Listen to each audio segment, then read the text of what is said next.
नमस्कार दोस्तों, स्वागत है आपका SSC learning point by Singh sir. आज हम करेंगे 20 अक्टूबर की शिफ्ट 1 का पेपर। चलिए फिर स्टार्ट करते हैं फटाफट और खत्म करते हैं इस लेक्चर को। देखो, पहला सवाल पिछली शिफ्ट में इस टाइप का सवाल आ चुका था। मैंने कहा था डायरेक्ट रिजल्ट याद रखना। क्या था? इसका स्क्वायर प्लस इसका स्क्वायर बराबर इसका स्क्वायर किया था और इसका स्क्वायर आ गया था, यानी कि 15 के स्क्वायर 225 किया था, प्लस का 2 64 किया था, माइनस का क्या हो गया था 289 हो गया था, बराबर क्या हो गया था इसके बराबर एक्स माना था, यानी कि एक्स स्क्वायर कर दिया था।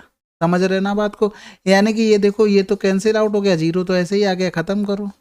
समझ गए ना? अगर नहीं कर पा रहे तो देखो, इसके बराबर एक्स मान लिया, इसको इक्वेशन 1 मानना, इसको 2 मानना, दोनों का स्क्वायर करना, एक का स्क्वायर करना और दूसरे का स्क्वायर करना और दोनों को जोड़ देना, अपने आप तुम्हारा आंसर आ जाएगा। ठीक है, बाकी रिजल्ट याद रखो, क्या रखना है, ए साइन का थीटा प्लस का बी कॉस थीटा।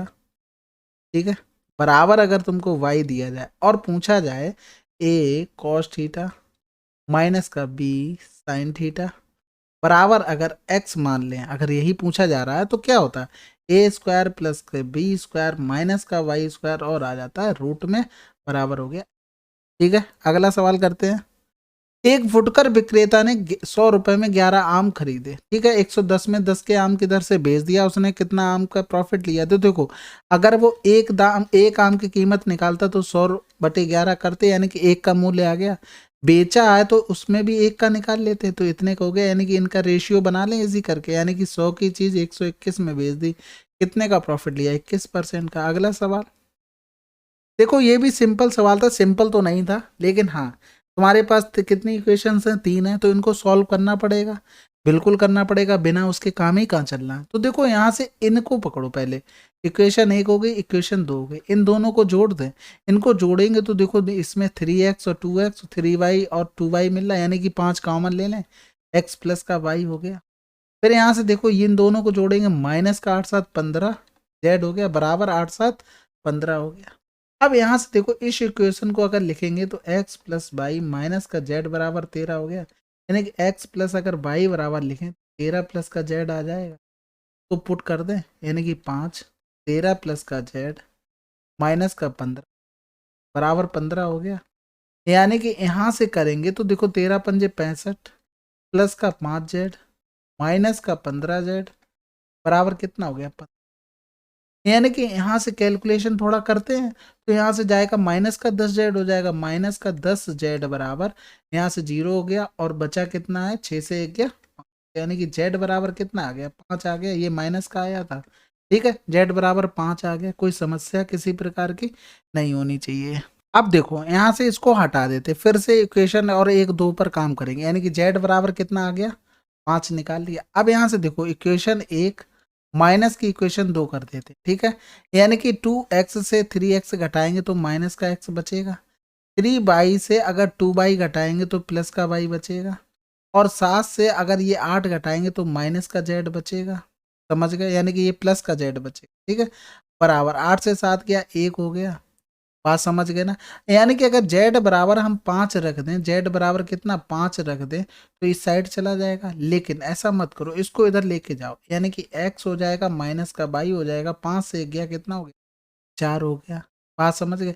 यानी कि अगर यहाँ से निकालेंगे x प्लस वाई, इस इक्वेशन से x प्लस का y माइनस का 5 बराबर 13, यानी x प्लस वाई कितना हो, 18 हो गया।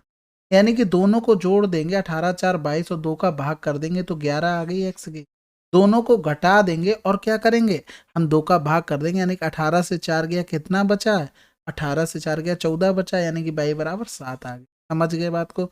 अब क्या करना है, अब केवल वैल्यू पुटिंग करनी है, x की वैल्यू कितनी है, यानी कि जो भी है सबका स्क्वायर कर दो, क्या जरूरी है सबका एक ही जगह रखना, 49 प्लस 11 11 121 हो गया, यानी कि 9 5 14 हो गया, 14 1 15 के 5 हो गया, हासिल लगा 1 हो गया, 3 4 3 7 2 9 195। अगला सवाल, ब्रजेश के पास 8600 थे जिसे उसने 2 भागों में निवेश किया। पहले भाग पर 4 वर्षों में 15% प्रति वर्ष की दर से प्राप्त साधारण ब्याज, दूसरे भाग पर 3 वर्षों में 20% वार्षिक दर से प्राप्त साधारण ब्याज के बराबर है। दोनों भागों के में अंतर क्या होगा? देखो, दोनों के साधारण ब्याज बराबर है, पहला भाग थोड़े 4 15% रेट थी, दूसरे भाग पे 3 वर्षों का इतना ब्याज मिला होगा। ये चला गया परसेंटेज से यहाँ से करेंगे 4 पंजे 20 हो गया, 3 पंजे 15 हो गया, 5 से 5 चला गया, यानी कि फर्स्ट अपॉन सेकंड कितना आ गया 1/1 आ गया। यानी कि दोनों से हमें ब्याज क्या मिला, बराबर मिल गया, यानी कि दोनों भागों का अंतर कितना आ जाएगा 0 आ जाएगा, क्योंकि दोनों संख्याएं बराबर रही होंगी। अगला सवाल देखो सिंप्लीफिकेशन का, इसको खुद से कर लेना, ठीक है, थोड़ा टाइम कम है और पेपर को जल्दी से फिनिश करना है। आप लोगों के जीडी वालों के तो पेपर लगे हुए हैं, तो उनको भी देखकर खत्म कर दे, उसके बाद जो आपके एडब्ल्यू वाले हैं वो भी सब करवा देंगे, ठीक है। दो संख्याएं 2:3 के अनुपात में उनका लघुत्तम समापन 36 संख्याएं ज्ञात कीजिए। अगर मान लो जैसे डायरेक्ट लिखना होता तो कैसे लिखते, 3 दूनी 6, 6 36, 12 और 18 आंसर, ठीक है। वैसे कैसे, जैसे 2x हो गया 3x हो गया, इनके एलसीएम लेते, देखो x तो एक बार आ गया, ये तो चला गया, यानी कि 3 दूनी 6 हो गया, यानी कि बराबर 36, ठीक है। तो x बराबर कितना आ गया 6 आ गया, 6 दूनी 12 हो गया, 6 3 18 हो गया। अगला सवाल 15,000 पर छमाही आधार पर चक्रवृद्धि किए जाने वाला 20% वार्षिक दर से 1.5 वर्ष के लिए चक्रवृद्धि ब्याज कितना होगा। देखो छमाही यानी कि रेट कितनी होगी, आधी हो जाएगी 10%, समय 1.5 वर्ष में, 1.5 वर्ष में कितने महीने होते हैं 18 महीने होते, 6 महीने की क्या स्लैब बनेगी 3, यानी कि समय अल्टीमेटली हो गया 3 साल, ठीक है। अब यहाँ से देखो 10% 3 साल की इफेक्टिव रेट पता है ना 33.1% होती है, ठीक है। नहीं पता है तो फिर याद करो, याद तो करनी पड़ेगी। यहाँ से देखो 15,000 का इतना परसेंट निकालना था, 0 से 0 चला गया, इससे ये पॉइंट 15 एकम 15 हो गया, यहाँ से लगा 1 15 3 45, 1 46 हो गया, फिर 15 3 45 और 45 और 4 49 आंसर आ गया। अगला सवाल उस संभाव त्रिभुज का क्षेत्रफल ज्ञात कीजिए जिसके प्रत्येक भुजा 12 सेंटीमीटर। देखो यहाँ थोड़ी सी हम ट्रिक एक बता देते हैं, अगर तुम्हारी साइड 2 हो, अगर तुम्हारी साइड 2 हो तो एरिया क्या होगा √3 होगा। अगर तुम्हारी साइड 4 हो तो कै गुना हो रहा, 2 गुना हो रहा है, यानी कि जो भी जितना गुना हो रहा है उसका स्क्वायर गुना एरिया हो जाएगा। अगर मान लो 6 होता तो यहाँ से कितना 3 गुना हो रहा है, तो 3 3 9 √3 आंसर हो जाता है एरिया का, समझ गए। यानी कि जो भी साइड है ना जितनी गुना हो रही है उसका स्क्वायर लिख दो। रीजन क्या होता है, जैसे √3/4 ए स्क्वायर लिखा तुमने, ए स्क्वायर पहले 2 का स्क्वायर किया, काट दिया तो √3 आया। अब मान लो यहाँ से √3/4 2 का स्क्वायर था, वो तो ठीक है, ये तो रहने दो, 2 का स्क्वायर लिखा है क्योंकि बुझा दो थी, यहाँ से 3 गुना हो रही है, यानी कि इसका स्क्वायर भी वहां पर ऐड हो जाता है, बस ये सिंपल सी बात होगी। यानी कि यहाँ पर 3 का स्क्वायर कर देंगे, ये तो कैंसिल आउट हो गया, 3 3 9 √3 आंसर हो गया, वही तुम करते हैं, ठीक है। तो याद रखना साइड 2 है तो तुम्हारा एरिया इतना होगा, अगर 6 हो गई तो 3 गुना हो रहा है, तो 3 3 9 √3 एरिया हो गए। अगर 12 हो गई है तो कै गुना हो रहा है 6 गुना, यानी कि 36 √3 आंसर डायरेक्ट लगा दो। अब जरूरी नहीं कि ये दिन चले गए √3/4 ए स्क्वायर, फिर 12 का स्क्वायर 44 करोगे, 4 3 12 4 6 24, ये सब लिखने की जरूरत नहीं, ये तो ओरल 2 छक्के 12 6 36 आंसर। अगला सवाल पी क्यू आर का औसत 55 kg है, पी और क्यू का औसत भार 50 kg है, क्यू और आर का औसत भार 53 kg है, क्यू का भार क्या होगा। देखो सिंपल सी बात है, इसे इतना प्रैक्टिस में ले आओ कि कितनी जल्दी हो जाए। 55 का 3 गुना 3 पंजे 15, 3 पंजे 15 एक हो गया, 50 दूनी 100 हो गया, और इधर 2 3 6 हो गया, 2 पंजे 10 हो गया, यानी कि 6 0 2, यानी 165 और 206 का डिफरेंस, 6 से 5 गया 1 हो गया। हमने क्या किया, केवल गुणा भाग कर रहे हैं और कुछ नहीं कर रहे हो, फिर देखो इतनी जल्दी हो जाता है, ठीक है। अगला सवाल करते हैं। देखो यहाँ से कह रहा है यदि वर्ष के दौरान खेल पर खर्च की गई कुल राशि इतनी है तो क्रिकेट और बास्केटबॉल पर मिलाकर खर्च की गई राशि कितनी होगी। ये वैल्यू किसकी हो गई, 100 की हो गई। अब देखो यहाँ से हमें क्रिकेट देखना है, क्रिकेट कहाँ है, ये है क्रिकेट भैया, बहुत लोग हैं, कितने हैं 30% है, दिख भी कम रहा होगा, कोई बात नहीं, थोड़ा एडजस्ट कर लेना। और कह रहा है किस पर, दूसरा कह रहा था बास्केटबॉल पर, बास्केटबॉल कहाँ पर है भाई साहब, ये है तीसरे नंबर पर 25, यानी कि 5 3 2 6 हो गया, यानी कि 65 दूनी 130 किस में लिखा है, यानी कि यहाँ पर गलत कर दिया भाई, ठीक है। 55 कर लेना, 55 दूनी 110 किस में लिखा है, ये हो गया, क्योंकि यहाँ से काटेंगे तो 2 का मल्टीप्लाई इसमें करना था, तो 110 वाला आंसर हो गया, 0 की ज़्यादा वैल्यू नहीं है, सेम नंबर नहीं लिखे, ठीक है, ये थोड़ा करेक्शन कर लेना। अगला सवाल प्रत्येक अभाज्य संख्या में गुणनखंड होता है, 2 होते हैं भाई, कोई भी अभाज्य संख्या ले लो, 2 ले लो, एक 2 होगा एक खुद का होगा, 4 तो होती नहीं, 5 ले लो, 5 एक होगी एक खुद की होगी, बस। अगला सवाल करते हैं। नीचे दी गई आकृति में डी ए सी के समानांतर है, बस जैसे ही समानांतर मिल जाए तुरंत खुश हो जाए करो। देखो यहाँ से बी ई सी अगर नीचे ले आए तो 2/1 हो गया, यानी कि बी ई कितनी हो गई तुम्हारी 2 हो गई, ई सी कितनी हो गई 1 हो गई, डीई कितनी है 12 है, एसी किसके बराबर होगी, तो देखो ये देखो 2 और ये टोटल कितनी हो जाएगी 3 अनुपात में हो जाएगी। यानी कि छोटे त्रिभुज की भुजा से बड़े त्रिभुज की भुजा का रेशियो क्या आ रहा है 2:3 आ रहा। यानी कि यहाँ से भी करेंगे तो 2:3 हो जाएगी।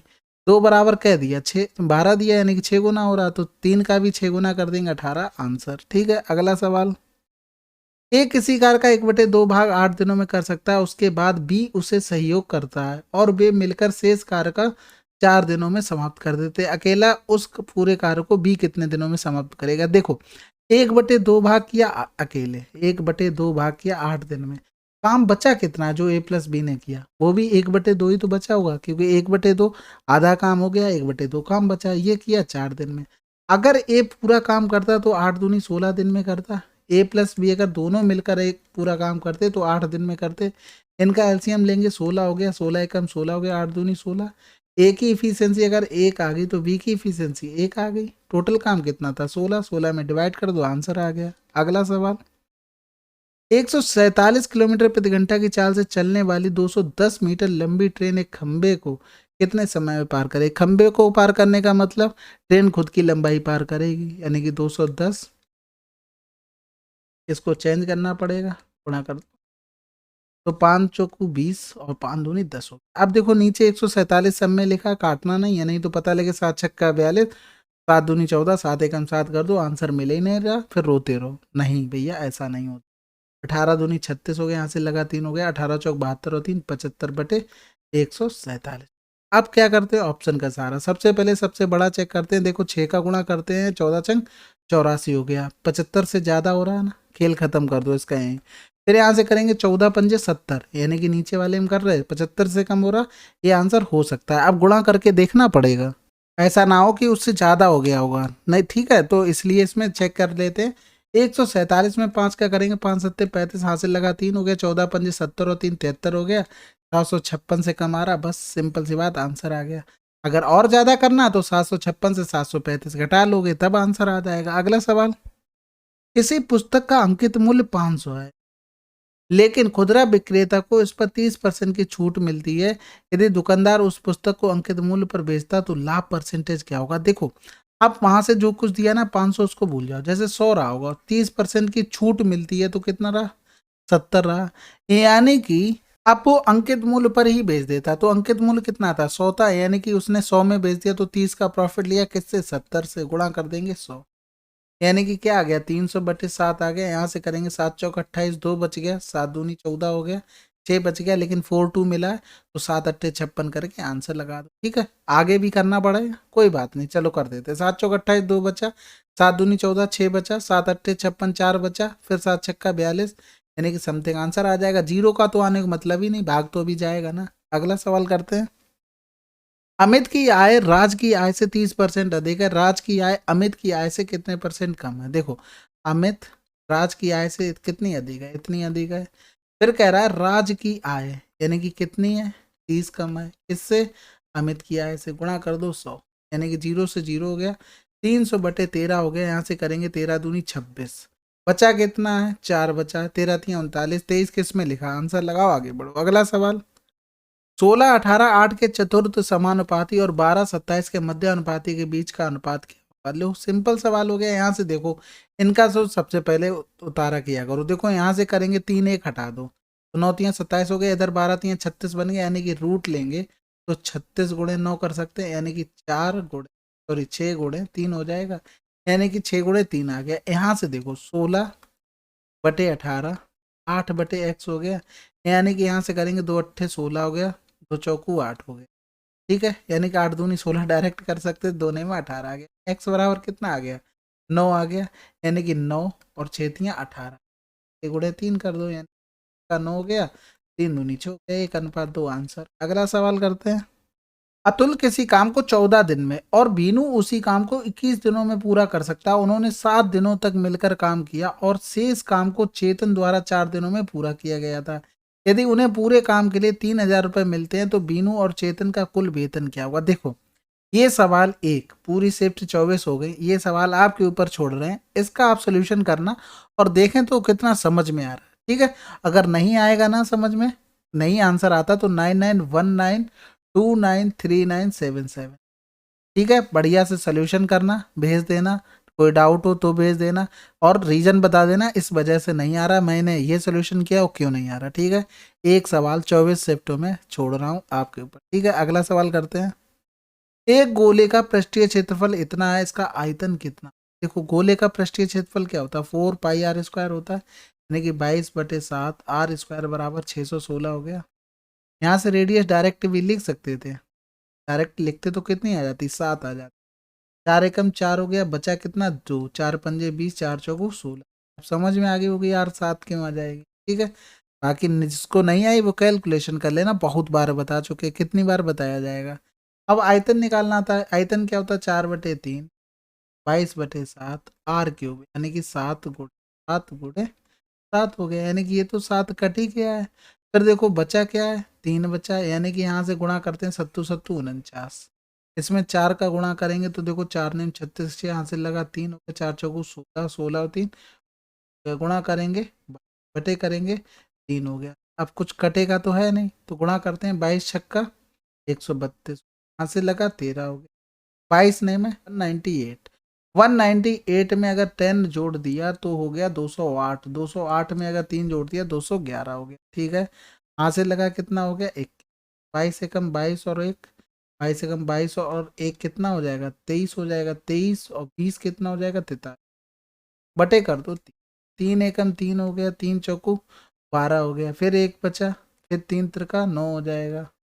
फिर ठीक है 143 इसमें भी है, इसमें भी है, सभी में, यानी कि एक नंबर और चेक करना था, क्योंकि 143 से क्वेश्चन वाले को भी बहुत प्यार था, आप लोगों को भी बहुत प्यार है। तो 3 त्रिका 9 किया, 2 बच गया, फिर 3 सत्ते 21 आंसर आया। ठीक है, अगला सवाल करते हैं। देखो ये भी सिंपल सवाल है, आपका केवल फार्मूला बेस्ड है। अगर मान लो इसको लिख दे √7 x² प्लस √5 y का होल क्यूब, तो क्या लिखते हैं, यही तो लिखते हैं ना, यानी कि यहाँ से √7 x प्लस का √5y लिखा है, इसके बराबर जो कुछ भी दिया उसको भी छोड़ के रखो। ठीक है, अगर इसका हम फार्मूला लिखते तो 7x प्लस का √5y अपॉन √7x प्लस का √5y कट जाता, ऊपर बचता क्या, √7 का स्क्वायर बचता है, यानी कि 7 और हो जाता x² प्लस का, फिर 5 y² बच जाता, फिर प्लस का √35 माइनस का आता है प्लस वाले में 35 हो जाता और xy हो जाता। कोई दिक्कत कोई समस्या बिल्कुल भी नहीं होनी चाहिए, यानी कि कंपेयर कर देंगे तो a की जगह क्या आ जाएगा, a हो गया 7, b हो गया 5, c हो गया माइनस का √35, क्योंकि यहाँ पर प्लस लिया। तो देखो वैल्यू रख देते हैं, 7 चौक 28 प्लस का 6 पंजे 30 माइनस √35 इंटू का, यहाँ से करेंगे 8 हो गया, 3 2 5 हो गया, माइनस का 35 करेंगे, 8 से 5 गया 3, 5 से 3 गया 2, आंसर 23। अगला सवाल, चलिए फिर 20 तारीख की शिफ्ट 1 आपकी कंप्लीट हो गई है, एक सवाल दिया हुआ है उसको कमेंट में आंसर लिख देना। ठीक है, चलिए फिर मिलते हैं अगले वीडियो में, तब तक के लिए जय हिंद जय भारत।